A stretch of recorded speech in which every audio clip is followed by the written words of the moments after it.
లోకేష్ గారు మీకు సారీ, అలాగే మీ అమ్మగారికి మీ భార్య గారికి సారీ, అలాగే అనిత గారు సారీ, అలాగే పవన్ కళ్యాణ్ గారు సారీ, మీ కుటుంబ సభ్యులకు కూడా సారీ. నా కుటుంబాన్ని దృష్టిలో పెట్టుకుని, అలాగే నా భవిష్యత్ని, నాకు భవిష్యత్ ఏమీ లేదనుకోండి, నేనేం పెళ్లి పెటాకులు ఇవన్నీ అని అనుకోవట్లేదు.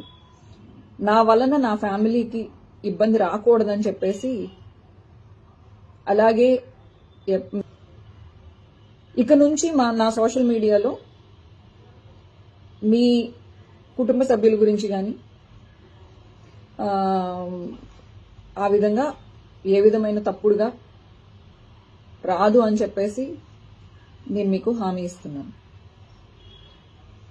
ఈ యుద్ధాన్ని కార్యకర్తలకి మీకు కాకుండా లీడర్స్ కి మధ్యలో జరగాలని నేను ఒక సలహా ఇస్తూ, కార్యకర్తల్ని ప్లీజ్ దయచేసి వదిలిపెట్టండి. నేను విజ్ఞప్తి చేస్తూ విన్నవించుకుంటూ బెండ్ అయ్యి